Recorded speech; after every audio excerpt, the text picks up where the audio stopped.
Isang mapagpalang araw po ang bati ko sa lahat ng abuti ng tinig na ito. Sumayin lahat ang pagpapala ng Diyos sa mas pangalan ni Kristo ang bugtong na anak ng Diyos sa manunubos sa sanlibutan. Amen. Ang paksa ko ngayon ay ang the series, These Are the Days, My Friend. Pang number 23, ito yung counting from year 1 to 2,199 years mula ng paglikha. At ito ang topic ngayon, ang 2199 years, ang life of Joseph and Levi. Sa taong 2199 si Isaac ay 150, si Jacob ay 90, si Reuben ay 43. Ito mga edad nila sa 12 tribes of Israel, hanggang si Joseph dito ay 36 at si Levi ay 41. Si Levi, pangatlong anak, si Levi 41. Paano may makuha ito? Ibabahagi ko dito, ipakita ko sa inyo ang pinagkukunan ko dito, ang my chart of generation table. Itong chart of generation table, ito na yun ito yung third phase na ito sa generation, dahil ang first phase kay Father Adam to Father Noah, ang first phase of generation, Father Adam to Father Noah. Ang second phase of generation ay from Father Shem to Abraham, ang second phase of generation. Ang third phase, ito na yun mula kay Abraham, si Isaac, si Jacob, ang mga anak ni Jacob, and then si Kohat, Levi, Kohat, Amram, Moises. Ito yung third phase of generation. Dito na ako sa third phase of generation. At ang mga input na ito, ang 150, 90, ito yung mga edad ni Isaac, ni Jacob. Ito siya sa taong 2199. Sa taong 2199,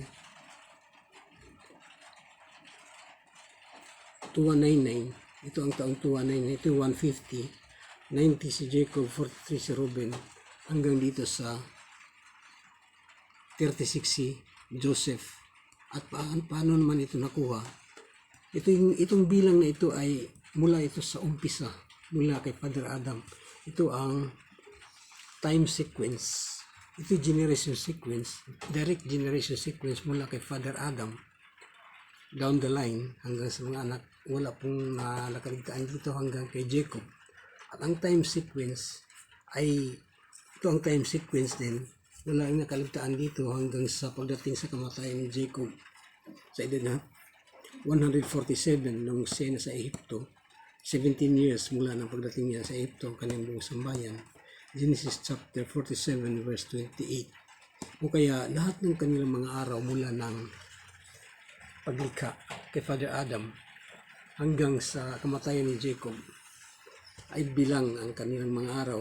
Malalaman ang lahat ng kanilang mga araw, ang mga taon kung kailan sila isinilang, sino ang isinilang ng mga taon na yan, ay malalaman lahat kung gustong alamin, at mabibilang lahat ng walang makakaligtaan. Ito ang ibabahagi ko sa inyo, ang paggawa ng my chart of generation table. At ang paggawa ng my chart of generation table ay ganito lang siya. Ang unang gagawin ay gagawa lang ng scale chart. 15 spaces ang horizontal at 10 to 13 spaces vertical. Ito yung every phase of generation. Ang kay Father Adam to Father Noah, 10 generations, hanggang sa second generation to third generation. Ito ang first step. Ang second step ay ang generation line tracer. Ito yung magdidetermina sa mga edad nila para hindi tayo maliligaw sa pag-compute nila, para mayroong linya na susundan. At ang third step ay ang fill in the age of someone when other one was born. Noong 47 si Jacob, isinilang si Reuben, isang taon si Reuben, sinilang si Simeon, one din si Simeon, sinilang si Levi. Kung bakit nagkaganito ay ito ang step number 3. At ang computation dito ay ang fill in the age of someone ay plus and minus formula. The age of someone plus the age of someone when other one was born equals the age of someone we are looking to. The age of someone plus the age of someone when other one was born equals the age of someone we're looking to. Ganito lang ng ganito. Pagdating dito ay dito ang when other one was born. Kung kaya sa 49 plus 60, hindi pwedeng dito tayo dahil ito ay factor na kung isilang ang isa, the age of someone when other one was born, papatak doon sa when other one was born. Kung kaya si Isaac ay 60, yung isilang si Jacob. Okay, dito. Kung dito ka, 49 plus 100, papatak ng 149 dito sa 149. Ngunit hindi, 49 plus 60 is 109. O kaya ito lang ang formula dito. Ito'y may apply dito kahit na dito ay bakante. Ito ay may mga taon pa rin dito, may mga edad pa rin ito hanggang sa tutugma dito. The age of someone plus the age of someone when other one was born lang. Hanggang ma-fill out ito hanggang tutugma dito sa dulo hanggang sa makaabot sa taon kung kailan mo. Anong taon ang gusto mong malaman sa kanila? O kaya ito, meron ito. Sa 2159, ito yung 110 si Isaac, 50 si Joseph, 3 naman si Ruben. Ito yung mga edad nila. Kung paano ito nangyari, ito ay from Father Adam to Jacob, sa kanyang kamatayan ni Jacob sa edad na 147, lahat ay nabibilang, lahat ay given literally na ang kanilang kapanganakan, kanilang kamatayan. Ngunit sa third phase of generation, itong generation na ito, kailangan lang magbasa at may apply ito sa interpretasyon kung paano ito gagawin. Dahil wala na rito, wala nang bilang dito sa kamatayan ni Jacob, wala nang bilang, kundi lang dito lang, kailangan magbasa lang dito para magkaroon ng input dito, magkaroon ng bilang. Dahil lahat ay ibinigay ang kanilang kapanganakan. Genesis chapter 29 verse 32 to 35, pinanganak si Ruben hanggang si Judah. Lahat yan ipinanganak, ngunit ang may report lang ng kamatayan ay si Joseph at si Levi, dalawa lang. At si Levi ay nasa kalagitnaan, si Joseph ay nasa dulo.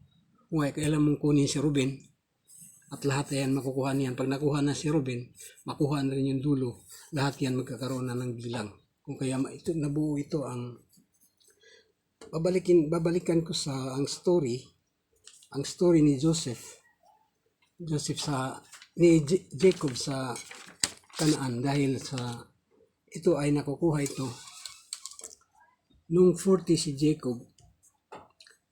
Ang nakasulat lang dito ay sa Genesis chapter 26 verse 34 na 40 si Esau, dahil kambal si Jacob at si Esau ay 40 din si Jacob. Nung nagkaroon ng asawa, ang dalawang asawa si Esau, ito ay kinisama ng loob ni Rebecca na kanilang ina ni Jacob. O kaya kinausap niya ang kanyang asawa si Isaac na si Jacob ay papuntahin sa Mesopotamia upang doon siya makahanap ng kanyang mapangasawa. At nang malaman ito ni Esau, ay pumunta naman si Esau sa kanyang tiyo Ismael, anak din ni Abraham, kapatid ni Isaac, sa ama. At kinuhang asawa si Mahalat na anak ni Ismael, at si Mahalat ay kapatid ni Nebayot. Si Nebayot marahil ay iba ang kanilang ama sa ibang mga kapatid, kundi si Mahalat at si Nebayot ay magkapatid. Tatlo ng asawa ni Esau. Si Jacob ay wala pa, nakarating siya ng Mesopotamia. Pagdating niya ng Mesopotamia, 40 years ang kanyang edad noon, dahil 40 si Esau. Nakita niya si Leah na anak ni Laban na kapatid ni Rebecca. Naglingkod siya dito ng 7 taon para maging asawa, dahil sabi nun, kung maglingkod ng 7 taon, mapangasawa niya si Raquel, sabi ni Laban. So naglingkod si Jacob ng 7 taon, at ang 7 taon parang kailan lang. Pagdating doon sa takdang oras na kanilang ikasal, ay nadaya si Jacob dahil nung gabing yun ay ibinigay sa kanya si Leah, ang panganay. Kung kaya hindi alam ni Jacob kung sino ang kanyang kasiping, kinabukasan ay nalaman niya si Leah. Ngunit binigay na ito ni Laban kay Jacob, pati ang kanyang aliping si Silpha. Kung kaya may asawa na si Jacob. At kinumpunta ni Jacob si Laban kung bakit gano'n ang gusto niya si Raquel. Ang sabi ni Laban na sa kanilang kaugalian ay kailangan mo nang maunang makapag-asawa ang panganay kaysa sa bunso. Kung kaya palipasin lang daw ang isang linggong pagdiriwang at ibibigay din si Raquel kung maglilingkod pa siya ng 7 taon pa. Genesis chapter 29 verse 30. Sa mga katuwid, naglingkod si Jacob ng 7 taon pa kay Laban sa dalawang anak nito. So 14 years ang kanyang pinaglingkod. Sa 14 years, dalawa ng kanyang asawa, meron pang dalawang alipin na naging asawa din.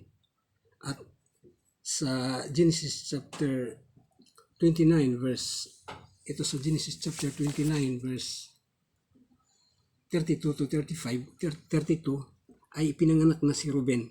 Ang unang, si Ruben ang pinanganak sa verse sa 32, 33, 34, 35 at si Levi at saka si Judah sa 35. Sa Genesis 30 chapter 6 pataas na naman, nung hindi na magkaanak si Leah ay ibinigay naman ni Raquel si Bella doon kay Jacob para magkaanak ito sa magitan niya. So nagkaanak si Bella ng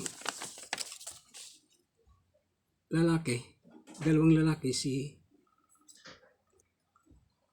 Dan at saka si Naphtali. At nang di na magkaanak si Leah ay binigay naman ang kanyang alipin si Silpha ito kay Jacob bilang asawa at nagkaanak ito si Gad at saka si Aser.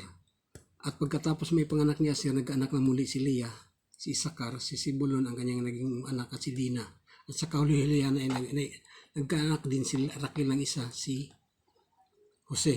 Ito is Genesis chapter 30 verse 23. At nagpaalam na si Jacob na gusto na niyang umuwi ng Mesopotamia. Sana umuwi ng Kanaan para maigugol naman ang kanyang buhay sa kanyang pamilya, ang dalawang asawa at mga anak. Ngunit hindi pumayag si Laban at si Laban ay nakiusap sa kanya na kung pwedeng manatili siya kung magkano ibayad sa kanya. Ngunit sabi niya, kasundo tayo, lahat ng mga tagpian na bisirong kambing at ang mga itupang itim ay akin na lang at ang iba lahat ng naiba ay sayo na. Pumayag si Laban. Ngunit sa araw na yun ay pinagbukod na ni Laban ang mga tagpian, bisirong kambing at ang mga itupang itim at pinalagaan sa kanyang mga anak at lumayo siya ng pagkalayo-layo. Kung kaya zero pa rin si si Jacob. Yung time na yun, tapos na ang 14 years ng paglingkod niya. At ang sabi doon, naglingkod pa siya ng 6 years para sa mga kawan. Sa kabuuan ay 20 years ang kanyang paglilingkod. Mula 40 years, naglingkod siya ng 20 years, umabot siya ng 60 years. So 60 years ang kanyang pinaglingkod. At ang sabi doon sa Genesis chapter 29 verse 32, na nagkaanak siya ng unang anak doon kay Leah, si Ruben. So 7 years, nung ipinanganak si Ruben, ito na yun nung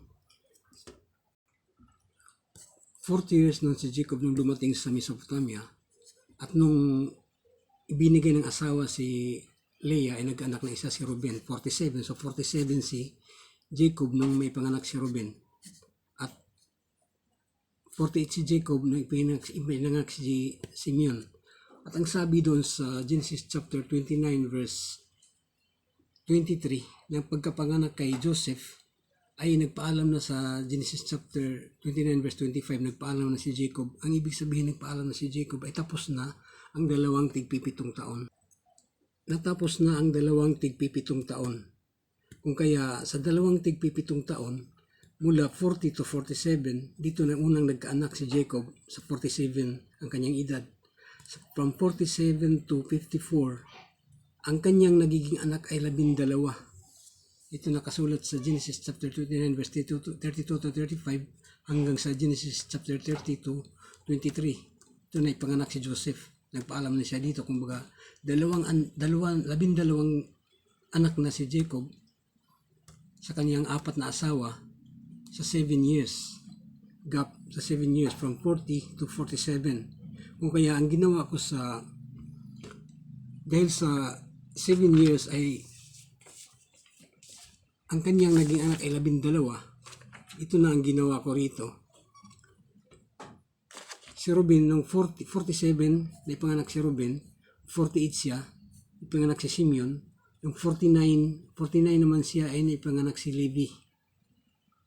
Nung 49 na ipanganak si Levi, at nang 50, naipanganak si Judah.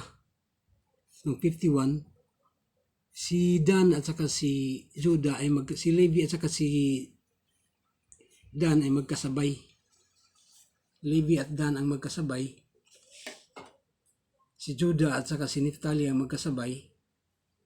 At si Gad at saka si Isakar ay magkasabay.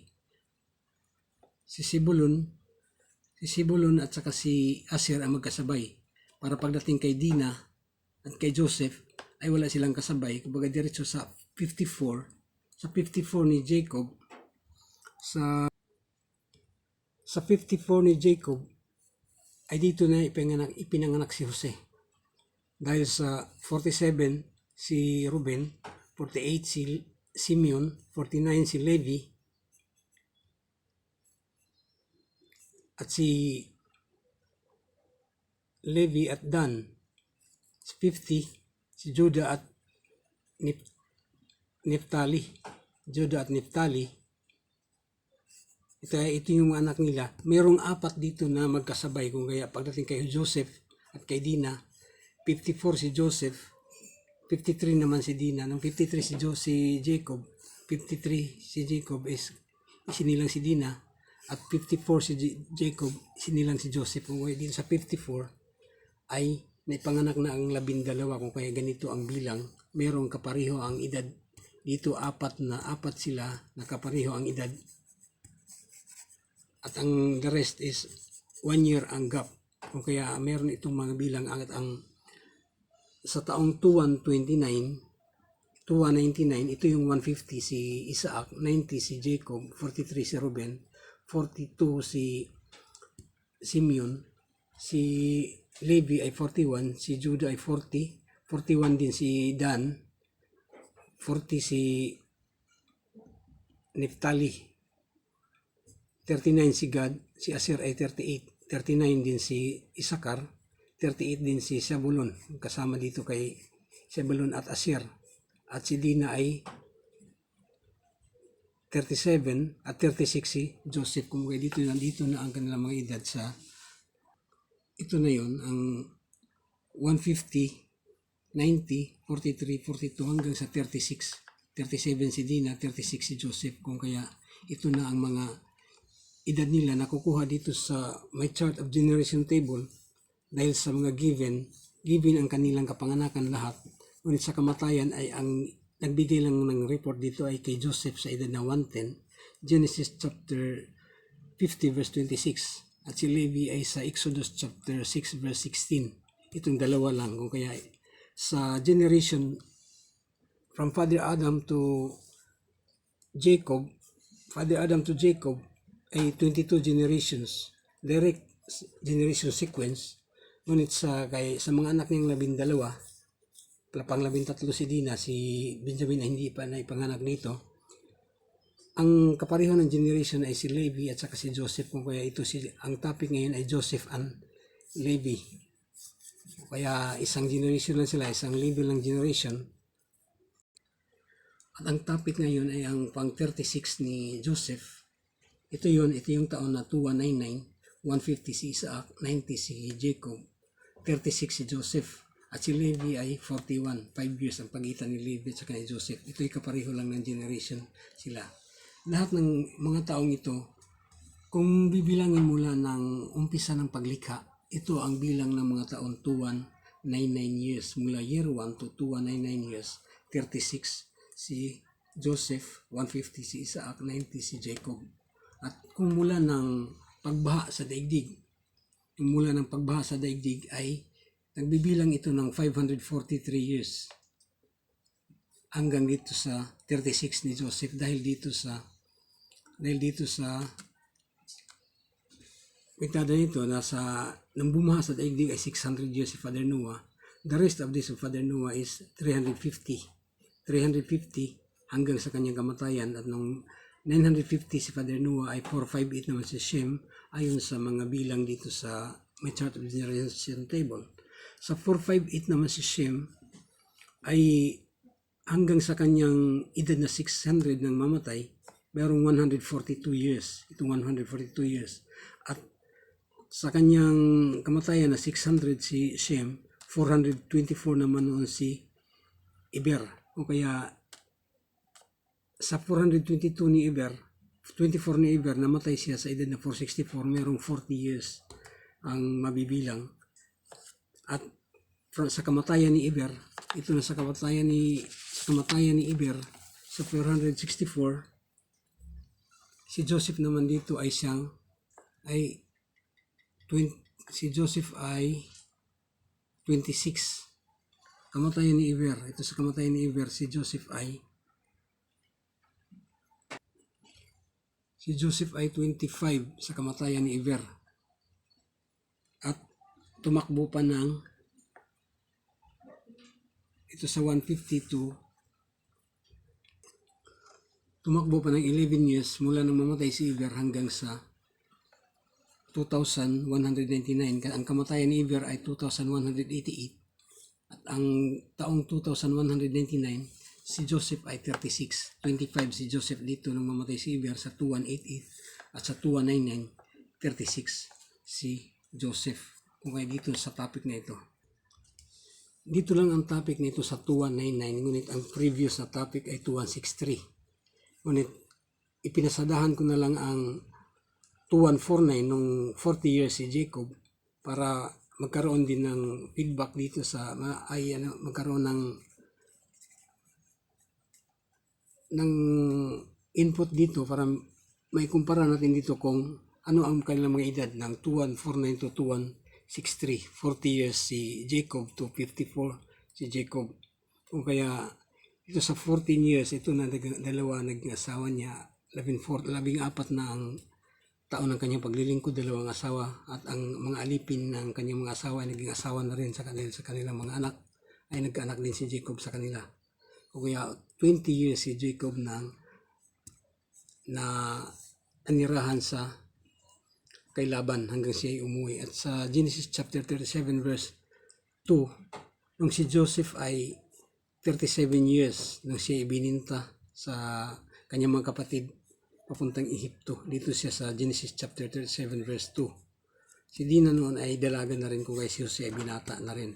Sabi nung si Dina ay ginahasa ng anak ni Hamor na si Sikim. Kung kaya dito sa part na ito, at ito ay nasa taon ng 280, itong 17 si Joseph, 17 si Joseph, 456 naman si Eber, buhay pa si Eber, 131 si Isaac, 71 si Jacob, at 17 si Joseph, 22 si Levi. Dahil 5 years ang pagitan nila, dahil dito sa my chart of generation table, nang si Levi ay 5 years, si Joseph naman ay isinilang si Joseph dito. Si Levi ay 5 years, 54 naman si Jacob. At nung namatay si Eber, 139 si Isaac, 79 si Jacob, 25 si Joseph, at 30 si Levi. Dito na ang ididila hanggang sa 5 years later, nagiging gobernador si Joseph sa Ehipto. Ito sa taong 2193 BC.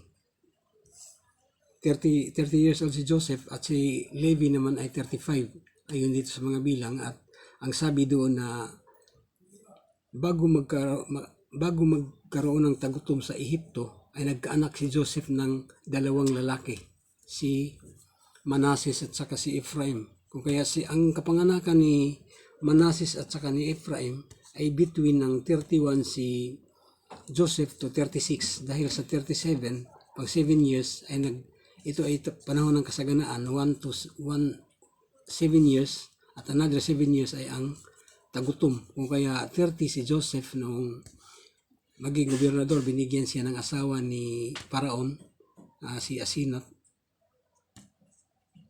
si Asinat na anak ng saserdote ng Heliopolis.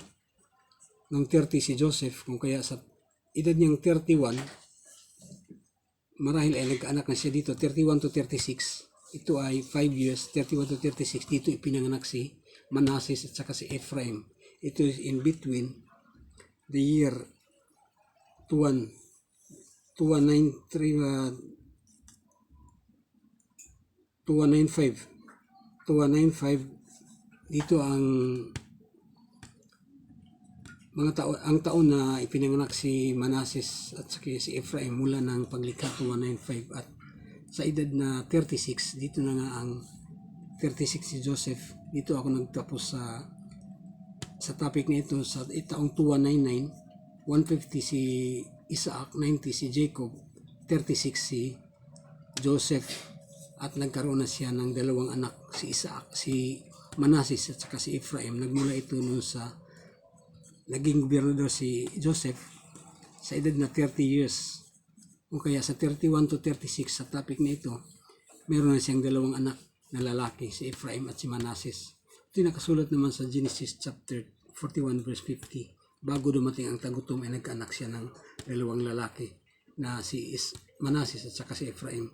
Dito ko na rin tatapusin ang pansamantala ang topic na ito, na ang pagbilang ng mga taon. These are the days, my friend. These are the days, my friend. Pang 23, si Levi, ang life of Levi and Joseph. At si Jacob dito ay buhay pa, si Jacob at saka si Isaac at saka si Jacob ay buhay pa. Kung kaya sako pa dito ang pagbilang ng mga taon. Ang bilang ni Isaac at saka ni Jacob ay ito pa yung bilang mula pa sa umpisa hanggang sa nakarating dito sa 2199 years mula ng paglikha. Dahil dito lang given ang kanilang kapanganakan at kamatayan, hanggang sa 147 ni Jacob dito nagtapos ang pagbibilang na accurate na pagbibilang mula year 1 to 2256 years mula ng kamatayan ni Jacob. Dahil sa may chart of generation table na nag-umpisa dito sa first phase of generation kay Father Adam, second phase Father Shem, third phase si Isaac at Jacob hanggang dito sa 12 tribe of Israel, papunta dito sa kay Kuhat na anak ni Levi, kay Amram na anak ni Kuhat, hanggang kay Moises. Nung 80 years old si Moises, nang suguin ng Diyos upang kausapin ang paraon na mailabas ang kanyang bayan sa bansang Ehipto. Ito ay kabuang 2,601 years mula ng paglikha. Dahil sa may chart of generation table na ito na ibinahagi ko na sa inyo kung paano ito gagawin, sa pamagitan lang ng mga given sa mga banal na kasulatan, ay nagawa ang mga ito at nalaman ang mga taon na ito. Malalaman lahat ang mga taon hanggang sa kamatayan ni Jacob sa edad na 147. Ngunit ang sabi ko na nga na itong sa kasunod ay ang mga given dito ay ayon lang sa mga ating babasahin ang mga banal na kasulatan para makikita natin ang mga given kung paano natin i-apply dito. Magkaroon tayo ng mga input dito para ang bilang ay continuous hanggang sa nakarating sa 2601. At pagdating dito sa pag-alis nila sa Ehipto, ang 480 years ay given from Exodus chapter 12 verses 40 to 41 hanggang 1 King chapter 6 verse 1, 480 years literally given. O kaya ang kasunod sa 480 years ay ang 419 years ay kailangan na rin basahin, ngunit given lahat. Kung pagbabasihan dito ay ang kaharian ng Juda, dahil nagbibigay ito ng complete report ng kanilang pagsilang at kamatayan or at time sequence ng kanilang panunungkulan bilang mga hari sa Israel, sa Juda, hanggang doon sa first king of King Sidekias. Dahil ang King Sidekias ay namahala pa ng 11 years at bumagsak ang Jerusalem 10 years after. Kung kaya ang bilang ko ay dito muna sa first year ni King Sidekias, at nagtototal ito ng 419 years. Dito ko na tinatapos ang bahaging ito at pinamamanhi ko pong basahin ang mga banal na kasulatan, ang Malakay chapter 3 verse 8 to 12. Ito tumatalakay sa ikapo. Ang Juan chapter 14 verses 1 to 13 tumatalakay sa Ama at Anak ay isa. Juan chapter 16 verse 13 to 15 tumatalakay ito sa Ama, Anak at Espiritu Santo ay isa. Sa Gawa chapter 9 verse 5, ang Espiritu Santo ay nagpakilala sa pangalang Jesus. Ang Jesus, ang Kristo. Siya ang ipinako sa cross na nabuhay na maguli. Si Jesu Kristo ang Banal na Espiritu. Kung kaya sa Juan chapter 16 verse 13 to 15, ang Ama, Anak at Espiritu Santo ay isa. Dahil sa Gawa chapter 9 verse 5. At saka ito ang katuparan ng propesya ni Isaiah sa Isaiah chapter 9 verse 6 na ganito ang nakasa doon sapagkat ipanganak ang isang sanggol na lalaki at siya ang mamamahala sa atin. Siya ang kahangahangang tagapayo. Ito ang sanggol na lalaki na isilang, ang makapangyarihang Diyos, the God Almighty. Ito yung sanggol. Ang walang hanggang Ama, siya pa rin. At ang prinsipe ng kapayapaan, lahat ito karakteristik ni Jesus Christ at karakteristik ng Ama. Kaya ang Ama at ang Espiritu at si Jesus ay isa. At sa Isaiah chapter 7 verse 14, dito naman ang nakasaad. Kaya nga at ang Panginoon na rin ang magbibigay ng palatandaan na maglilihi ang isang dalaga at manganganak ng lalaki at ito'y tatawaging Emmanuel. Ang Emmanuel ay ang ibig sabihin ay ang pagkahulugan dito ay ang Diyos ay mananahan na kasama ng tao na kanyang nilikha. Ang Diyos nag-undergo sa kanyang creation upang magkaroon ng laman at dugo upang maging tao, taong tao, ngunit ang Espiritu ng Diyos siyang mananahan sa tao na si Jesu Kristo. O kaya, ang sabi ni Jesus, hindi ako gumagawa ng sarili ko lamang, kundi ang Ama ang gumagawa sa akin. Siya ang nagsasalita para sa akin. At walang makakarating sa Ama, kundi sa pamamagitan ko. Ito ang sabi niya sa ibang mga kasulatan sa Juan chapter 14, verses 1 to 13. At ang sabi pa niya dito na ang Ama at ako ay isa. Ako ay sumasama at ang Ama ay sumasa akin. Sumanyong lahat ng pagpapala ng Diyos Ama sa pangalan ni Jesu Kristo, ang bugtong anak ng Diyos, ang manunubos ng sanlibutan. Amen.